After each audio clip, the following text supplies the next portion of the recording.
Bienvenue sur Tendance économique, un magazine de reportage et d'analyse des enjeux de la croissance économique sur le continent africain. Au terme d'un sommet extraordinaire de la CEMAC tenu ce vendredi 22 novembre 2019 à Yaoundé, des chefs d'État ont décidé d'engager une réflexion approfondie sur les conditions et le cadre d'une nouvelle coopération monétaire entre la France et la CEMAC. La CEMAC, cette communauté économique où la monnaie utilisée est le franc CFA. À cet effet, la commission de la CEMAC et la Banque des États d'Afrique centrale sont chargées, selon les chefs d'État, de concevoir et proposer un schéma conduisant à une évolution de la monnaie commune. Quelle est l'incidence et la signification de cette résolution de la conférence des chefs d'État de la sous-région Afrique centrale?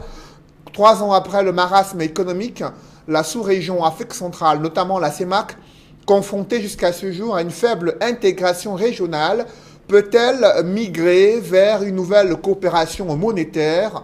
Et ce sommet extraordinaire a-t-il mis sur pied des résolutions capables d'industrialiser, de favoriser la création des emplois dans la communauté économique et monétaire d'Afrique centrale?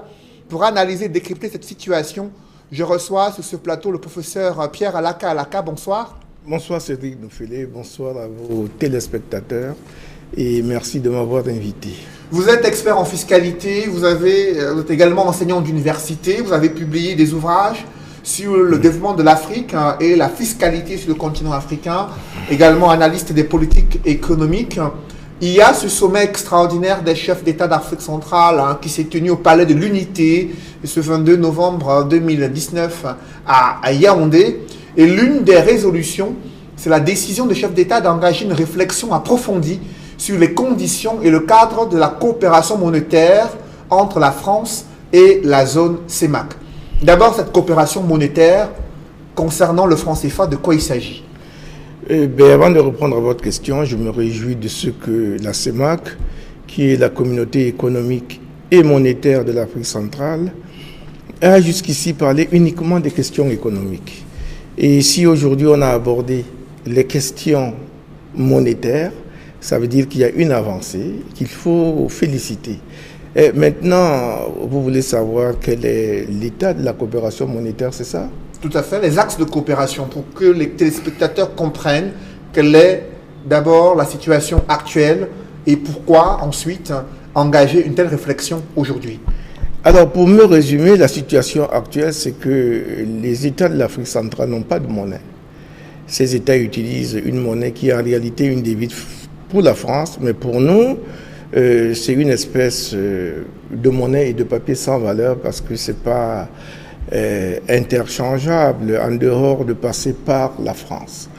Et c'est pour dire que cette monnaie-là, ne nous donne pas la satisfaction qu'on entend de mon point de vue. Si je me fie également à ce qui se dit par la jeunesse africaine et par les panafricanistes, dans la mesure où si les États de l'Afrique centrale, c'est le seul exemple que je prendrai pour qu'on comprenne, si les États de l'Afrique centrale veulent investir en Afrique centrale pour 4 milliards, par exemple, d'euros, il leur faudra emprunter 12 milliards d'euros parce que les 8 milliards vont rester en France en termes de devises sèches et les 4 autres milliards vont arriver ici non pas en dollars mais en CFA.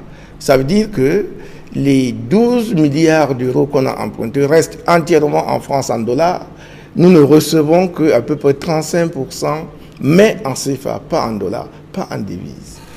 À partir de là, vous comprenez que le développement me semble compliqué et difficile à atteindre. Alors aujourd'hui, les chefs d'État d'Afrique centrale décident d'engager une réflexion approfondie sur les conditions et le cadre de la coopération monétaire avec la France. Que signifie cette résolution? C'est une très bonne résolution. Ils veulent certainement liquider le CFA. Et comme les questions de CFA sont extrêmement délicates, politiquement s'entend, parce qu'économiquement, tout le monde est convaincu que en plusieurs années depuis les indépendances de cohabitation avec cette monnaie, les États d'Afrique qui utilisent cette monnaie-là n'ont jamais décollé. Et pour cause, je viens de vous donner un exemple tout à l'heure. Donc, si j'ai entendu le président de la République pour la première fois dire que jusqu'ici, la coopération avec le franc CFA n'a pas été une mauvaise chose, mais il n'est pas interdit qu'on voit un peu comment faire pour évoluer. Et je crois qu'il y a eu cette résolution qui a été prise d'évolution de cette coopération monétaire avec la France, vivement que ça arrive, mais que ça arrive très vite. Les chefs d'État ont dit qu'ils réaffirment la volonté de disposer d'une monnaie commune, stable et forte. Comment analysez-vous ces propos? Une monnaie commune, stable et forte, réaffirmant la volonté d'avoir une monnaie commune, stable et forte. Comment analysez-vous ces propos concernant la question monétaire en Afrique centrale? Moi, à ce niveau, je suis perplexe parce que les questions monétaires sont des questions de souveraineté. Et pour que l'Afrique centrale ait une monnaie commune, stable, tout ce que vous avez dit là, elle soit effective, il faut qu'il y ait une souveraineté politique dans la sous-région. Donc ça veut dire qu'il faut une union politique. Et là, on parlerait d'une monnaie souveraine pour tout le monde. Mais comme les questions de monnaie sont des questions de souveraineté étatique, et comme le mot souveraineté revient chez nous de plus en plus, moi j'aurais pensé que chaque État pourrait commencer par avoir sa monnaie, et au-delà, on pourrait donc avoir une monnaie commune, sachant que les monnaies étatiques resteraient des monnaies binaires qui pourraient permettre le développement intérieur des États. Et lorsqu'il s'agit maintenant d'aller vers l'extérieur en ce qui concerne les problèmes de devises, en ce moment-là, je crois qu'une monnaie commune aurait fait l'affaire. Mais si les chefs d'État veulent aller directement vers la monnaie commune, ce qui me réjouit, il faudrait qu'ils soient suffisamment forts politiquement, qu'ils aient une unité politique, qu'ils aient une unité militaire pour défendre leur monnaie le moment venu, et qu'ils aient également une unité sociale. Parce que le problème aujourd'hui, c'est cette question d'aller et de venir librement dans la zone sur le plan humain, même si sur le plan des capitaux, c'est déjà une réalité. Il faut qu'on arrive à ça et qu'il n'y ait plus de réticences entre les États et par certains États et pour d'autres États ou contre d'autres États. Vous insistez sur la question de l'intégration régionale comme un maillon important dans le cadre de cette ambition d'aller vers une évolution de la monnaie utilisée en Afrique centrale. Est-ce qu'il y a également les questions techniques sur le plan macroéconomique? Est-ce que l'Afrique centrale, aujourd'hui, cette communauté économique et monétaire Afrique centrale, est-elle prête à aller vers une utilisation de sa propre monnaie? La communauté économique et monétaire des États de l'Afrique centrale est prête. Mais c'est une donnée politique. Mais elle serait plus prête s'il y aurait une souveraineté économique. Et c'est là l'enjeu, parce que sans souveraineté économique, il est difficile d'atteindre les cimes, il est difficile même de décoller. Parce que la souveraineté économique, bien entendu, elle commence par la souveraineté monétaire, la question va être abordée. Et la souveraineté économique découle sur la souveraineté politique. S'il n'y a pas de souveraineté monétaire, il n'y a pas de souveraineté économique. S'il n'y a pas de souveraineté économique, il n'y a pas de souveraineté politique. Mais au-delà de ça, on peut quand même amorcer par la souveraineté économique, sachant que la monnaie peut arriver en post-face, de sorte que le jour où elle arrive, que nous soyons suffisamment blindés au sein de nos États pour répondre aux défis qui sont les nôtres. Sur les questions de convergence budgétaire, inflation, capacité des réformes structurelles, il y a le comité de pilotage des réformes au sein de la sous-région Afrique centrale qui note que la CEMAC n'a répondu qu'à 2 critères de convergence. Le taux de croissance est à moins de 3% et plusieurs experts des institutions financières internationales estiment que cela est très faible pour réduire la pauvreté, pour favoriser l'industrialisation. Est-ce que c'est votre point de vue? Je vais vous dire que je me méfie toujours des analyses qui sont faites par les organisations internationales ou ceux qui en tiennent lieu, pour 2 raisons. Parce que ces organisations internationales sont les bras séculiers de l'impérialisme. Et les idées qu'elles peuvent émettre ne peuvent converger que vers la prédominance et la primauté des États dits développés. C'est pour ça qu'il faut trouver d'autres paradigmes qui peuvent permettre à l'Afrique aujourd'hui de décoller. Et le premier paradigme, je l'ai dit, c'est la maîtrise de la corruption. Parce que la corruption fait plus de mal que la monnaie dont on décrit dans nos États. Et le deuxième paradigme, c'est la capacité à nos États et pour nos États de pouvoir rentrer dans un système où toutes les entreprises qu'ils peuvent créer, toutes les sociétés d'État qui peuvent avoir eu à mettre en place ou à mettre en place dans l'avenir, que ces sociétés soient gérées par des Camerounais, pour les Camerounais, par les Gabonais, pour les Gabonais, et qu'il ne soit plus possible de donner en concession tout ou partie de ces entreprises publiques à qui que ce soit, notamment à des privés non zone CEMAC. Ce serait un point de départ important. Je peux vous en donner des exemples. On est en train là d'évoquer la question de l'environnement des affaires. Et sur cette question, les chefs d'État ont insisté sur leur engagement à mener des réformes structurelles d'envergure afin de promouvoir l'investissement privé, diversifier les économies pour les rendre plus fortes, résilientes et davantage compétitives. Et pour vous, il faut d'abord régler la question de la promotion du secteur privé sous-régional dans le cadre de ces réformes structurelles. Absolument. Absolument. Si cette question n'est pas réglée, ça veut dire que les études que le FMI et autres banques mondiales nous présentent sont des études faussées et faussées à dessein. On ne peut pas vous dire qu'un État qui a déjà mis en place un certain nombre d'entreprises s'en débarrasse au motif que ces entreprises ont des problèmes. Mais si une entreprise a des problèmes, c'est qu'elle n'est plus viable, elle n'est plus fiable. Mais au nom de quoi une entreprise qui aurait des problèmes dans un État de la sous-région, c'est-à-dire qui n'est plus fiable et viable, serait rachetée à un franc symbolique, non pas par des Africains, mais par des étrangers. Au nom de quel principe économique? L'enjeu de la préférence nationale, c'est tout le débat, c'est toute la problématique de la souveraineté économique, qui est au centre de la souveraineté monétaire et de la souveraineté politique. Et c'est ça l'enjeu. Moi, vous avez des pays qui ont leurs entreprises. Je prends le cas du port autonome, permettez-moi, parce que c'est un cas qui est extrêmement alarmant aujourd'hui pour notre pays. Ça, c'est pour le cas du Cameroun et même les autres pays de la sous-région qui connaissent ce cas. Le port, je vais vous dire, produit dans un état ce qu'on appelle le cash flow. Et le cash flow, c'est de la monnaie palpante, trébuchante et sonnante que les autres entreprises ont du mal à avoir parce que là-bas, OHADA a fixé des délais de paiement de 90 jours. Mais au port autonome, ce n'est pas le cas. Vous avez par exemple des gens qui ont candidaté pour ce port autonome à la fin du premier contrat avec l'État camerounais, le contrat étant arrivé en terme, des gens, je crois c'est la société TIL et la société de Dubaï qui sont arrivés, les deux en tête.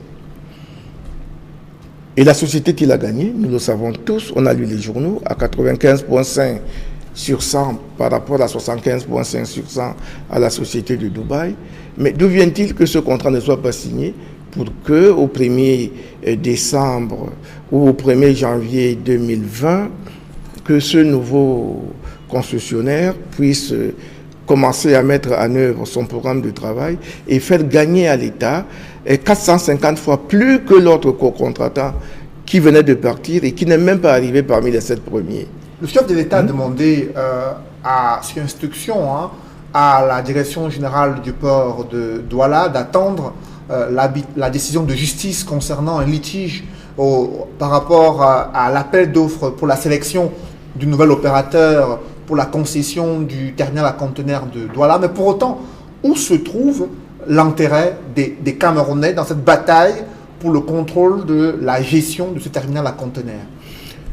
Moi, je ne vais pas juger les actes politiques, c'est-à-dire des actes de gouvernement. C'en est un. Cette décision du président de la République de demander qu'on arrête d'abord la procédure de passation et de signature du contrat. Mais ce que je reconnais, c'est qu'en lisant ce contrat-là, on se rend compte que, en cas de litige, le juge compétent était le juge de Paris. Je crois le tribunal de commerce de Paris. Et ce tribunal de commerce avait donné tort à Bolloré, pour qui on a écrit cette lettre. Bolloré, lui, il estime qu'il y a encore d'autres affaires pendantes devant la justice et qu'il souhaite que la décision de justice soit d'abord définitivement réglé. Il y a une lettre qui a été adressée au chef de l'État concernant cette situation judiciaire. Le juge camerounais n'était pas compétent pour entendre des litiges nés de ce contrat entre Bolloré et l'État camerounais. C'est le juge français. Et le juge français s'est prononcé. Il a débouté M. Bolloré. À partir de ce moment, on ne peut pas prétendre qu'on a introduit un recours devant un tribunal incompétent et on arrête le processus. Mais au Cameroun, il y a une décision de justice qui est attendue dans le cadre de cette affaire concernant le terminal à conteneurs du port de Douala. Mais j'aimerais qu'on puisse avancer, professeur Alaka. Oui. Sur la question du patriotisme économique. Est-ce que c'est une réalité au Cameroun, en Afrique centrale, au-delà du secteur portuaire, dans le domaine agro-industriel, dans des secteurs d'activité où il y a une rentabilité avérée, où le Cameroun a des avantages comparatifs? Est-ce que ce patriotisme économique est existant? Est-ce qu'il est véritablement opérant et opérationnel? Il est à parfaire. Il est à parfaire parce que les entrepreneurs et jeunes hommes d'affaires camerounais connaissent beaucoup de difficultés dans notre pays et font face au mutisme réel et avéré de l'État et des pouvoirs publics. Moi, je vous prends un exemple. Il y a une société brassicole en ce moment qui veut envoyer au chômage 300 entreprises camerounaises qui exerçaient dans le secteur de la sous-distribution des produits brassicoles et sans raison apparente. Mais lorsqu'on analyse cette décision, on se rend compte, et les journaux en ont fait cas, on se rend effectivement compte que cette société brassicole, dans l'incapacité de payer les ristournes et le surplus des précomptes retenus à la source, parce que vous vous rendez compte, les entreprises brassicoles vivent de deux choses. Des ristournes, parce qu'elles vendent sans bénéfice, au prix coûtant, attendent les ristournes pour vivre. Et deuxièmement, ces entreprises attendent également le surplus du précompte sur l'achat, sans que les impôts aient dit un seul mot. Parce que lorsque une entreprise camerounaise dans la catégorie de ce qu'on appelle les sous-dépôts achète aux brasseries auprès d'un grossiste, achète à une société brassicole, n'importe laquelle, ou auprès d'un grossiste et de cette société-là, au lieu de lui retenir 2% de précompte sur achat, on lui retient 5%. Et on lui dit, dans un an, on va vous rembourser 3% lorsque vous auriez été fiscalement correct. Normal, mais à la vérité, ces entreprises sont correctes parce que la plupart sont au régime du réel et au CIM. Et encore que quand on est au régime du réel, on ne retient pas 5%, on retient 2%. Mais absolument incroyable, à la fin d'un an, à la fin de 2 ans, on n'a pas remboursé le trop perçu du précompte sur achat de 3%. Donc ces entreprises ploient sur la dette, ne peuvent pas réaliser de bénéfices, font des déclarations négatives. Non seulement c'est l'État qui perd, mais c'est eux-mêmes qui perdent parce que ne pouvant pas survivre à cette suffocation. Mais ces sociétés brassicoles se sont justifiées, estimant que l'administration fiscale n'a pas effectué les diligences à temps pour permettre à ces opérateurs de pouvoir bénéficier des achats sur précompte et des ristournes. Non, c'est pas exact. C'est pas exact. Pourquoi? Parce que depuis 2015, et d'ailleurs le problème s'est posé pendant ces élections, depuis 2015, on a supprimé les autres papiers qui servaient à justifier qu'on est un contribuable correct, qui sont évoqués dans le code électoral. Il faut même que le code électoral change sur ce point. Et on a créé ce qu'on appelle l'attestation de non-redevance. Or, l'attestation de non-redevance, lorsqu'on est en règle, c'est dite automatiquement. Donc, c'est la seule pièce qui permet à un contribuable de justifier de sa qualité de contribuable et de sa qualité de contribuable honnête. C'est-à-dire qu'il ne doit pas des impôts, qu'il n'a pas des arriérés d'impôts à payer. À partir du moment où une entreprise a imprimé ce document, la société brassicole, quelle qu'elle soit, qui doit lui rembourser les 3% de trop perçus qui ne sont pas reversés aux impôts, doit le faire, doit s'exécuter. Mais il y en a, ça fait 2 ans, ils attendent. À côté de ça, il y a les ristournes qui ne sont pas reversés. Mais comment voulez-vous que ces entreprises vivent si l'État ne fait pas quelque chose? C'est ça le patriotisme économique. Le patriotisme économique commence par la préférence nationale, par la protection des entreprises nationales, qui sont des contribuables nationaux et qui peuvent permettre de faire vivre. Si on met de côté 300 entreprises, Ça veut dire qu'on a mis de côté à peu près 300 000 personnes qui vivaient de ces 300 entreprises, au minimum. L'État ne devrait pas accepter ce genre de choses parce qu'il revient à l'État, c'est son rôle, de protéger l'entrepreneuriat national. C'est son rôle de mettre tous les contribuables, petits, moyens ou grands, dans la logique du respect de la loi et de la loi fiscale.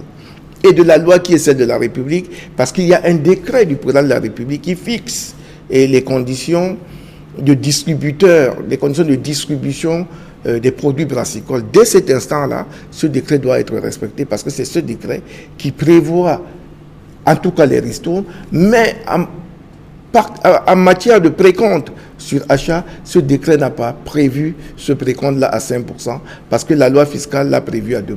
Alors, au moment où le chef d'État d'Afrique centrale décide de promouvoir l'investissement privé en améliorant le climat des affaires, vous qui êtes un expert en fiscalité agréé dans la zone CEMAC, avez-vous la perception dans les milieux des affaires que toutes les administrations de la sous-région Afrique centrale travaillent dans le sens de faciliter les conditions d'installation des investisseurs privés et les conditions de productivité pour permettre à ce que la création de la richesse soit effective dans la sous-région Afrique centrale? Au commencement de la richesse, il y a l'homme, la fabrication de l'homme, l'éducation de l'homme, la formation de l'homme. Lorsque vous n'avez pas des hommes, ce qu'on appelle la ressource humaine, bien formée, bien outillée, une formation de haut niveau, eh bien vous êtes perdu. Parce que vous aurez toujours besoin de faire appel à l'extérieur d'un et de deux. Votre ressource humaine nationale ne pourra pas avoir les capacités et les compétences nécessaires pour répondre aux appels d'offres où très souvent on dit avoir des compétences, une expérience de temps, ainsi de suite. Or, aujourd'hui, on est surpris qu'un pays comme le Cameroun, et je vous prends cet exemple pour illustrer mon propos, remet en cause le doctorat spécialisé, alors même que la CEMAC l'a prévu dans sa directive, qui d'ailleurs n'est pas d'application immédiate, parce que c'est le règlement qui est d'application immédiate.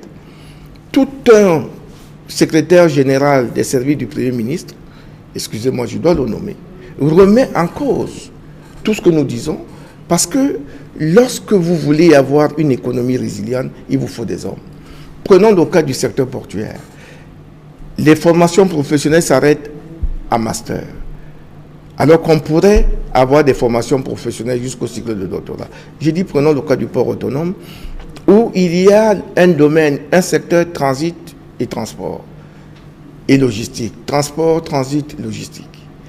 Est-ce que vous vous imaginez l'intérêt qu'un pays comme le Cameroun aurait à former des docteurs spécialisés en logistique, en transit et en transport?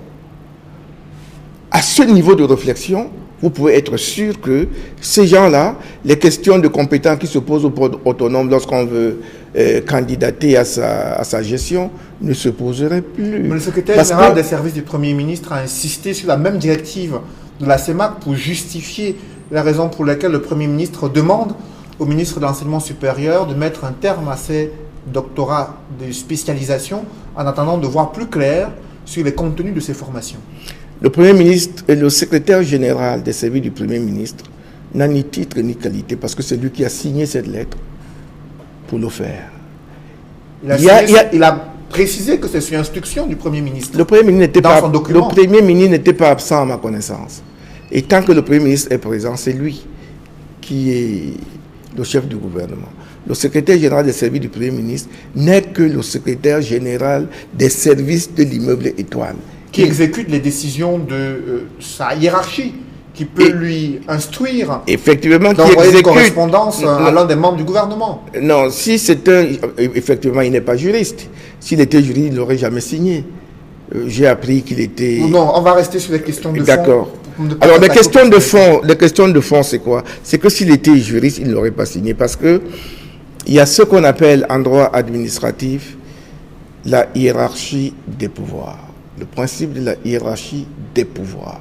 Alors, ce doctorat professionnel, justement, qu'est-ce qu'il apporte concrètement? Parce qu'il y a ce débat sur la question de la formation de la ressource humaine dans la sous-région Afrique centrale. Certains sont opposés à ce type de formation, d'autres estiment que c'est une opportunité, comme vous venez de le signaler. Qu'est-ce qu'il apporte concrètement? Il apporte concrètement la plus-value au niveau des connaissances. Il apporte concrètement à la sous-région des cadres compétents et bien formés, surtout spécialisés. C'est pour ça qu'on ne l'appelle pas en réalité doctorat professionnel, c'est un doctorat spécialisé. Regardez, le Cameroun est une catastrophe naturelle en matière de mines et tout. L'université de Douala, par exemple, avait pour ambition de former désormais des docteurs en contrat minier. Ça veut dire que le jour où le Cameroun a signé un contrat minier, ben on appelle ce Cameroun, on lui dit relis-nous cette affaire et dis-nous si c'est bon. Les contrats pétroliers où on a toujours été dupé. Ce docteur en droit pétrolier, spécialisé dans cette question, va le faire avec beaucoup d'aisance. Et il y a comme ça, il y a parlé du transit et de la logistique et de bien d'autres choses. C'est là la première mesure à prendre. La ressource humaine de qualité pour un État ou pour une sous-région est quelque chose d'essentiel si vous voulez aller vers l'émergence. Lorsque vous voulez laisser dans un système LMD une catégorie de Camerounais dans le M, alors que le D leur est ouvert, ça veut dire que vous voulez confisquer l'intelligence. Or, confisquer l'intelligence est une très mauvaise chose. Merci, Pierre Alaka, pour ces précisions. Je rappelle que vous êtes enseignant d'université et expert en fiscalité. Mesdames, messieurs, c'est la fin de cette émission. Merci d'avoir suivi et merci de rester sur Equinox. Rendez-vous dans une semaine pour une nouvelle édition de Tendance économique.